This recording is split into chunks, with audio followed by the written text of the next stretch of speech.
Your dog is struggling right now. Not maybe. Not possibly. Right now. As you sit there watching this video, your dog is dealing with something that you probably do not even know about. And I am not saying this to scare you. I am saying this because in April 2025, researchers at Texas A&M University studied 43,517 dogs across the United States. Real dogs from every background, every breed, every size, every age. And what they found was one of the most shocking numbers in the history of pet science, 99.12%.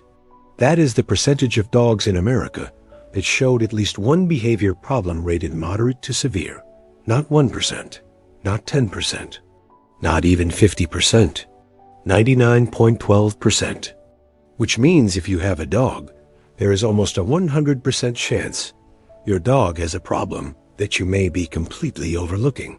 Before we go any further, I want to know something. Drop a comment right now. Where are you watching from tonight? Tell me your country. Tell me your dog's name and breed. And most importantly, tell me one thing your dog does that confuses you or worries you. I read every single comment and I respond to as many as I can. Let me know right now. Welcome to Pathology Mind, the channel where real science meets the animals we love. If this is your first time here, subscribe right now and hit the bell. Because this is exactly the kind of content we bring you every single week. Now let me tell you about a dog named Max. Max was a 3-year-old golden retriever living in Austin, Texas with his owner James. James was a good owner. He fed Max well. He took him on walks every day. He bought him toys. He thought Max was happy. But every single morning when James left for work, Max would pace from the front door to the back window and back again. For hours. His neighbor told James about it once, and James laughed it off. He said, "Max just misses me. It is cute. He just loves me a lot." Then one day James came home to find that Max had destroyed an entire couch cushion, scratched the door frame down to bare wood, and was shaking in the corner of the kitchen. James was confused. He was not angry at Max. He was heartbroken. Because for 3 years, he had been leaving his dog alone every morning, not knowing that Max was not just missing him. Max was in a full state of psychological distress every single day. That is not cute. That is suffering. And according to the Texas A&M study, Max is not an exception. Max is the rule. Now let me give you the real numbers so you understand exactly how widespread this is. The study was led by Dr. Bonnie Beaver at the Texas A&M College of Veterinary Medicine and Biomedical Sciences. It was published in the Journal of Veterinary Behavior in April 2025. It used data from 43,517 dogs enrolled in the Dog Aging Project, one of the largest canine health studies ever conducted in history. Owners answered 28 questions about their dog's behavior and rated each one on a scale from 0 to 4, with 4 meaning a serious problem. The results were staggering.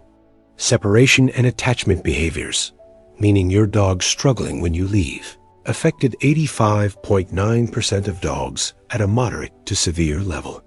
Think about that number for a moment. Out of every 10 dogs you see on the street, nearly 9 of them are struggling when their owner walks out the door. Aggression, meaning growling, snapping, or reactive behavior, affected 55.6% of dogs. Fear and anxiety behaviors affected 49.9%. And even house soiling, which most people think is a training issue, showed up in 4.1% of dogs as a behavior linked to stress and anxiety rather than training failure. Now I need you to type YES in the comments if your dog does any of these things. Paces when you leave, barks excessively, follows you from room to room like a shadow, growls at strangers or other dogs, chews furniture when alone, trembles during thunderstorms or fireworks. If any of that sounds like your dog, type yes right now. You will be amazed by how many people around the world are going to say the same thing. Here is where it gets even more alarming. Most of these dogs are not getting any help, not because their owners do not care, but because the people who should be catching these problems, the veterinarians, are missing them too. The Texas A&M study found that only 50% of veterinarians even ask about behavior during routine appointments, which means that right now, in half of all vet visits happening across America today, nobody is asking whether your dog is psychologically okay. They check the teeth, they check the weight, they give the vaccines, and then the appointment ends. And your dog's anxiety goes undetected for another year. Dr. Beaver herself said it clearly. This has to change so we do not end up missing half of the problems. But until it changes, the responsibility falls on us, the owners, the people who love these animals. And here is the part that truly breaks my heart. Because of unaddressed behavior problems, minus 22% of dogs are surrendered to animal shelters every year, and of those to 57% are euthanized because of aggressive behaviors that were never properly understood or treated. Dogs that could have been helped. Dogs that were not broken. Dogs that were simply scared, and nobody taught their owner how to see it. Max the golden retriever eventually got help. James found a veterinary behaviorist. He learned what separation anxiety actually looks like in dogs. He changed his morning routine. He got Max a puzzle feeder. He started leaving a worn t-shirt near the door so Max could smell him when he was gone. Within 6 weeks, Max stopped pacing, stopped destroying things, started sleeping calmly by the door instead of trembling behind the couch. James told me later, "I wish I had known sooner, not because I was a bad owner, but because I thought what I was seeing was love. I did not know it was fear." That is the entire point of this video. Your dog is not being difficult. Your dog is not being dramatic. Your dog is trying to tell you something in the only language they have.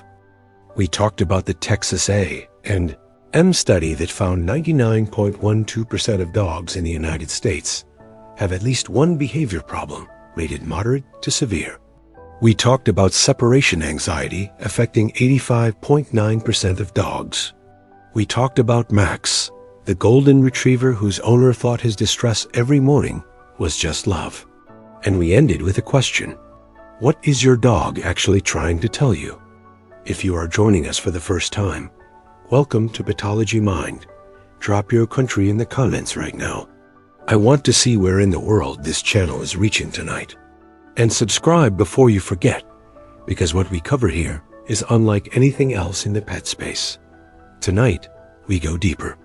We are going to walk through the 4 major problem categories from the study one by one. What they look like in real life, why they happen, and what the science says you can actually do about each one. No fluff, no vague advice. Real solutions backed by the same researchers who ran this study. Let us start with the biggest one. Separation and attachment behaviors. 85.9% of dogs. This is not just your dog missing you when you leave. Separation anxiety is a genuine psychological condition. When you walk out the door, your dog's brain triggers a stress response. Cortisol floods their system. Their heart rate rises. They become hypervigilant, scanning the environment for threats because their anchor, you, is gone. The behaviors you see as a result include relentless pacing, destructive chewing, escape attempts, excessive barking, and in severe cases, self-harm like licking paws until they bleed.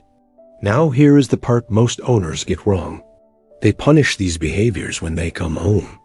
They see the destroyed cushion and they raise their voice. And that makes everything dramatically worse. Because your dog is not destroying the couch out of boredom or spite. They are destroying it because they are in a state of panic. Punishing a panicking dog does not teach them to be calm. It teaches them that your return, the thing they were desperately waiting for, brings more stress. The cycle gets worse, not better. The solution, according to veterinary behaviorists, is something called graduated departure training. You practice leaving for just 30 seconds, then come back, then leave for 2 minutes, then come back. You build your dog's tolerance slowly and with positive reinforcement so their brain learns. When my owner leaves, they always come back. Safety is not broken, and over weeks that rewires the anxiety response entirely. When a dog growls, that is not a threat. That is a warning. It is your dog saying, "I am uncomfortable right now. I need this to stop." The dangerous owners, and I say this with love, are the ones who punish the growl. Because when you punish the growl, you take away your dog's warning system. The dog that used to growl before snapping now just snaps, without warning, because you trained the warning out of them. That is how bites happen. The growl is not the problem. The growl is communication. Respect it. The real causes of aggression, according to the study, are fear, perceived threat, pain, and resource guarding. A child getting too close to a sleeping dog. A stranger making direct eye contact. A bigger dog approaching too fast on a leash. These are not signs of a dangerous dog. These are signs of a dog that does not feel safe. And a dog that does not feel safe needs more structure, more positive association, and more education from their owner, not punishment. Now let us talk about fear and anxiety. 49.9% of dogs. And this one breaks my heart the most, because it is the most invisible. A dog with separation anxiety destroys furniture. You see evidence. A dog with aggression growls. You hear it. But a dog with generalized anxiety just shrinks. They avoid eye contact. They tuck their tail low. They yawn constantly, not because they are tired, but because yawning is a dog's way of releasing stress. They flatten their ears. They lick their lips repeatedly. They move slowly in environments that should excite them. Most owners describe these dogs as calm, gentle, well-behaved. They have no idea that what they are watching is not calmness. It is shutdown. A dog that has learned the world is unpredictable and scary, and the safest thing to do is make yourself as small and invisible as possible. Those dogs exist in millions of homes right now, being called good boys, getting head pats, and silently suffering. Let me tell you how James changed everything for Max with one small shift in thinking. He stopped asking, "What am I going to do about Max's behavior?" He started asking, "What is Max trying to tell me with this behavior?" That shift from frustration to curiosity changed everything. He stopped seeing Max's anxiety as a problem to fix. He started seeing it as a message to decode. And when you approach your dog that way, patient, curious, scientific, the answers become clear very quickly. So here's what I want you to walk away with tonight. 3 things. First, stop labeling your dog as difficult, stubborn, or dramatic. Every single behavior your dog shows has a reason behind it. Your job is to find the reason. Second, bring up behavior at your next vet appointment. Do not wait for your vet to ask. They may be in the 50% who never do.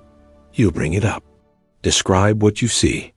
Ask for a referral to a veterinary behaviorist if needed. Third, learn your dog's body language. The yawning, the lip licking, the tucked tail, the whale eye, where you can see the white of their eye. These are your dog's words. And learning them is the single most important thing you will ever do as an owner. Your dog cannot speak your language, but they are speaking constantly, in every movement, every posture, every sound they make. They are not broken. They are not bad. They are just waiting for someone to finally listen. Has your dog shown any of the behaviors we talked about tonight? Tell me in the comments. Tell me your dog's name. Tell me what you noticed. I read every single one, and I want to hear your story. If this video helped you see your dog differently, please share it. Not for the views, because somewhere out there is a dog exactly like Max, pacing by a door every morning, whose owner just needs to watch this video to understand. Subscribe to Pathology Mind. Next week we go even deeper. Take care of your dog tonight. They have been trying to take care of you all along.